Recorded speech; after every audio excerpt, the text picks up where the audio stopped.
This video is a little bit different because I'm doing mobile games. There are two kinds of games I've never touched on this channel before. Mobile games and beat 'em up games, kind of ironically. But this one's all about console games that found their way to mobile and actually are really fun to play on mobile. Almost like they were always destined to be on a mobile device. And the other thing that's new about this video is I'm in a different game room. I'm in my friend DJ's game room because my house is completely gutted and empty right now and sounds like an echo eerie hallway full of ghosts and shadow people. So thank you, DJ, for letting me borrow your game room for this video. You're welcome. This video is actually sponsored by a mobile game, surprising, right? Heroes of Skyrim. I actually want to thank them for sponsoring the video. They reached out to me with the whole apocalypse thing, so I really appreciate that. I'm going to be talking about their game at the end of this video. I actually enjoy that game. I've been playing it a bit. That's not even kidding. I know I'm sponsored by them, but I've been playing it quite a bit because I like those kind of games. But I'll talk about that at the end, so I hope you stick around to hear about that. But in the meantime, let's talk about 10 actually kind of fun games that started on home consoles, but now you can play them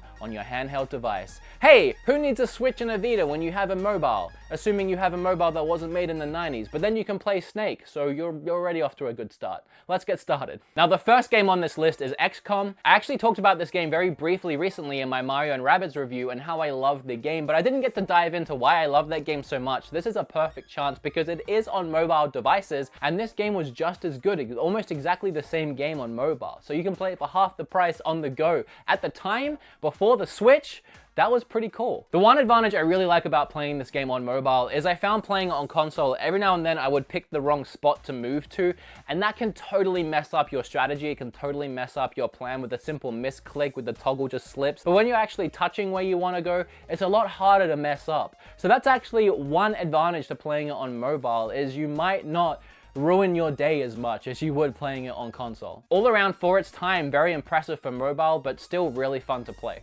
Next, we have GTA China Wars, and this is a personal favorite of mine for the list because I've never actually had a chance to talk about this game on my channel, but it's a game that I love. I love GTA in general, but especially the old GTA games. That is nostalgia and a half for me. Growing up playing GTA 1 on my PlayStation 1 was some of the most fun I ever had in gaming as a kid, and GTA Chinatown Wars took it back to that top-down view style GTA, and it was so fun on DS and PSP, and it is just as fun on mobile. So yeah, if you've ever played any of those old school GTA games and you haven't played Chinatown and for some reason you don't want to buy it on DS or PSP, it's only $7 to buy it on mobile, and the graphics, they get the job done. It is pretty much comparable, but it's really all about the gameplay. A little bit more meatier than that original GTA. It's just a lot of fun and I recommend playing it on mobile. I don't know if I recommend playing anything on mobile because I prefer playing on console, but as far as mobile games go, damn. Now, the next two games are kind of in the same vein. To start with, I have the Walking Dead Telltale games. I love these games. If you follow my channel, you know that the first Walking Dead game is one of my favorite games of all time, so I'm not going to go on and on about the game, but the way that it adapts to a mobile device, to a touchscreen device, is just perfect. Playing it on the Vita as well, it was the same thing, but the controls are so intuitive. Rather than having to move an analog stick around to point where you want to go, you just have to touch and click on all the specific parts of the game. It's a point and click, touch and click type adventure game and lends so well to a mobile device. It looks exactly the same. If you've never played this game and for whatever reason you just can't afford to pick up a console, or for whatever reason you have for not having a device this plays on, play it on mobile. You need to experience this game and you're not losing anything by playing it on mobile. You can also pick it up on iPad if you want a bigger screen. And in the same vein, as I said, Monkey Island 2 Special Edition. If you've never played a Monkey Island game, wow, I can't recommend that enough. But speaking of nostalgia, this might even be one of my favorite series of games of all time. I'm an absolute sucker for point and click games, but Monkey Island games in general will always have a special place in my heart. And when they remastered the first two games on Xbox 360, I was overjoyed. Picked that up right away, and you can play those games on mobile. Again, exactly the same, the redone art style, the voice acting from the actors from the later games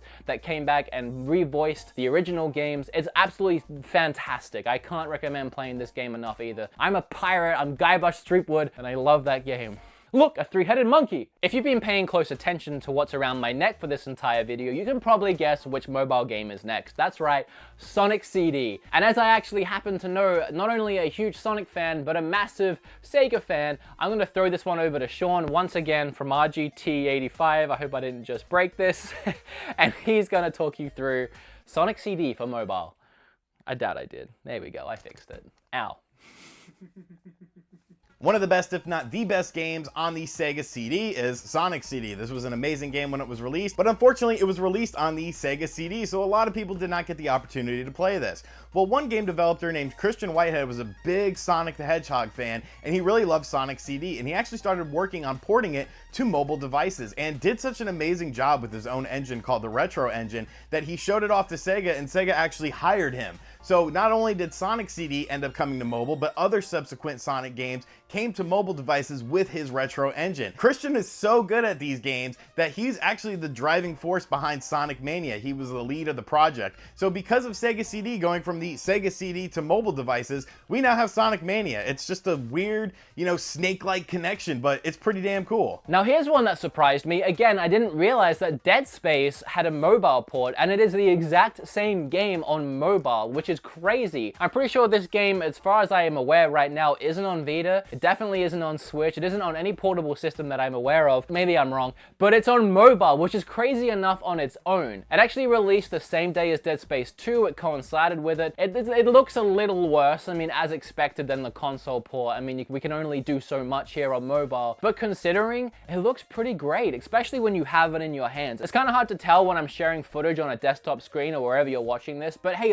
if you're watching this on a mobile device, you can probably tell it actually looks pretty decent considering. I talk about wearing headphones or earphones for these games. This is one you absolutely want to, just to capitalize that eerie, thrilling feel of the game. This game is very suspenseful. This game freaked me out. I mean, I was a little younger when I played it, but I've always been a pussy when it comes to, can I say that anymore? Am I gonna be demonetized? Screw it, I'm sponsored this video, I can say it. I used to be a bit of a pussy when it came to horror games. I didn't even want to even touch anything that was remotely scary, and this one definitely scared me. So plug in some earphones, turn your lights off, sit in your room with your little mobile device, and I guarantee you'll be just as scared playing this on mobile as you would playing it on your TV with surround sound. Now, I'm pretty sure, and I'm gonna say this pretty sure, every single Final Fantasy game can be downloaded on the App Store, on Android, and on iTunes. You can get every single Final Fantasy on mobile, which is kind of a crazy move by Square Enix, but I like it a lot. They're always putting a lot of their Final Fantasies and a lot of their games on mobile devices. But the one I want to cherry pick, just because I want to cherry pick one for the list, is my favorite Final Fantasy, which I can never talk about enough, and it's Final Fantasy IX.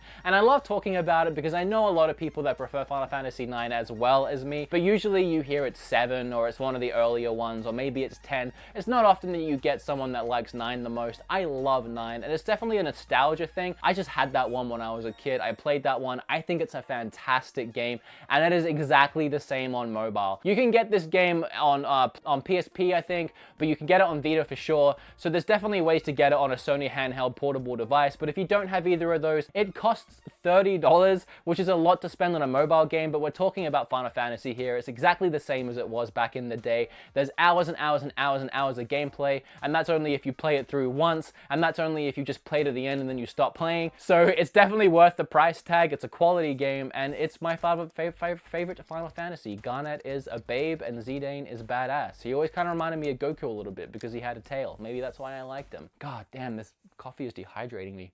Oh, and it had Vivi. Vivi's adorable. Vivi's like the best Final Fantasy character. Now, out of every mobile game on this list, this is the one that I play hands down the most. The other ones I dabble in, the other ones I checked out for the review, or I loved on console and I only really ever played them on console and then just tested them for the review. But this is the mobile game that I exclusively play the absolute most, and that is Hearthstone. I fell in love with Hearthstone as soon as it came out. The reason why I fell in love with the game so much is because I loved Magic growing up, I loved Yu-Gi-Oh growing up, but it was so expensive collecting all these physical cards, trying to collect them and keep them and store them and have these boxes of decks and then taking them to your friend's house if you want to play. And that kind of just phased out as I got older. But this game, you can play it online, you can have all your decks nicely sorted, you can get all these cards from playing the game. You don't need to go out and buy them, you can just get them through playing, or you can spend some actual money. And honestly, it's cheaper than going out and buying Magic cards and stuff like that. I've never actually dropped money in the game because I'm really cheap. I just complete all the challenges and unlock gold to unlock more stuff and then do the stuff that way. There is so much replayability to this, obviously. I play online almost every single day. In fact, I'll leave my tag down below if you want to try and beat me. I have a really good priest deck, but this game blends really well to mobile. I used to play it on desktop all the time, but look, when I'm at a desktop now, I want to sit there and edit videos. I don't want to sit there and get distracted by playing games. So it's on my phone, so when I go lay in bed, when I'm taking that time to relax, I can bust out my phone, and it is exactly the same. It works so well on mobile. I honestly prefer playing it on mobile. Believe in the heart of the cards. A blue-eyes white dragon! Next we have Injustice 2. This game actually came out a little bit before the console version, but it is obviously console, whatever. It's kind of its own thing though. It's not like the other games where it's a direct port almost, exactly the same game. This one is a little different. It plays a little different. It controls a little different, but it's really fun. It's also free to play, which is really cool. You don't have to pay anything. You can, but there's no reason to. You get so many unlockables and rewards from playing the game that you never really have to spend any money on it. I thought playing a fighter on a mobile was going to suck. I downloaded it to test it for this video, and I got addicted, and I played through about 10 levels right away. It's actually really fun. The controls are pretty intuitive for what they are. You feel kind of badass when you string together combos. It's not bad. There's so many unlockables, there's so many different modes and reasons to keep playing. I haven't tried playing online on the mobile yet. I'm assuming that I'll get my ass kicked if I even try, especially coming into the game this late. But considering what I thought a fighting game on a mobile device was going to be like, it's actually really fun. It does a lot of justice to the console version. And if you play it on mobile, you can unlock things for the console version. You can unlock skins and outfits and stuff that you can only get that way that actually look really cool. So there's even more reason to play this game on mobile. I was impressed by this game. And the final game on this list is going to be a throwback game for a lot of you, just like it is me, I'm sure, and that's Roller Coaster Tycoon Classic. Going all the way back to 1999, this is a fully ported PC version of the game on mobile. Essentially, you just use your fingers rather than using the mouse. It looks exactly the same, so not great because we are talking about 99, but if you want that classic charm, here it is. Build and manage some crazy roller coasters. It includes all of the expansion packs, which is really cool, and you can do the best, one of my favorite things in gaming of all time, building roller coasters that don't go anywhere and killing a bunch of people. That's what this game was always about for me growing up. It was, how can I build the biggest possible ramp to get the most speed that goes absolutely nowhere, and they all fall off the track. And I love how they all line up to get on, and then as they all start dying, the rest of them are like...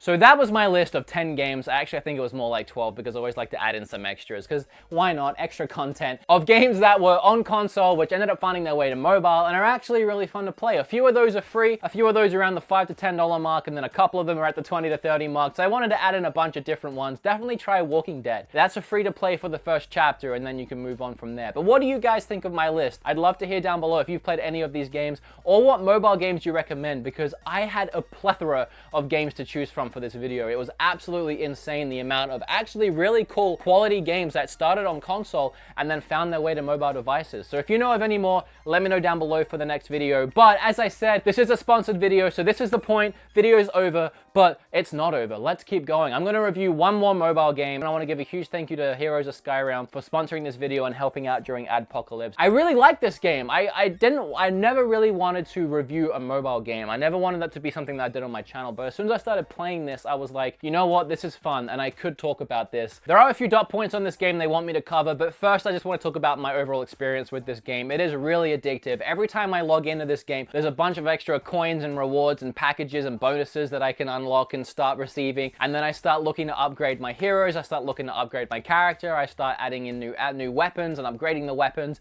upgrading their special moves, leveling them up, promoting them. Right now, I'm really just playing through the campaign because I'm really enjoying it. Each level is super short, so it's really addictive to just keep smashing out levels. I've been unlocking things like PvP modes and stuff like that, but I haven't even dived into it yet because I've been having too much fun with the campaign. What I really love about the game is all the character designs look really great. I love using the vampire with a guitar and the shark with a chest. It's just that their character designs and their models are actually really cool. A lot of the enemies are really cool. There's so many different skills and abilities that you can use. That was completely off the cuff, the enjoyment I've been having. I want to stress that enough, that I know it's sponsored and there's a stigma around it, but that is honestly my experience with the game. There is a story in the game. I wish I had patience to read stories. From what I have read, it seems like a pretty in-depth, cool story. I skip through all that stuff to get to the gameplay. I'm all about gameplay in these kind of games. I don't read. You're able to control 3 characters at one time, and then you can switch between characters depending on who you feel like playing as. And the boss raids are, you get teams of 3 together, which have 3 different heroes each, so 9 heroes all together, taking down bosses to get rare resources and items. If you join my guild, we can try taking down some together, because of yet I've been too scared to even try going online again. But yeah, that's Heroes of Skyrim. As I said, I honestly wouldn't review a game or talk about a game if I didn't think it was going to be enjoyable to at least someone out there, and I mean, I've been enjoying it. But yeah, link in the description below for you guys to go and check out the game. It's a free download, and I, again, haven't spent any money in it in the hours I've played it. And that's the end of the video. I hope you liked the 10 games, 12-ish games, 13 now that I talked about. I really do appreciate it. Remember to like this video, and DJ, do you want to come tell them what else to do? Can you worm your way around that camera? There you go. You got it. Oh, I got it. No, you got it. That's cool. So I said like, leave a comment down below with what you thought of the games in this video, and what's like the other thing that they need to do. You know I have a bad memory, right? There's one more thing. Like, comment, and subscribe. There you go, and I'll see you guys in the next video. Thank you, DJ. Woohoo! All right, that was better. Let's go have pudding.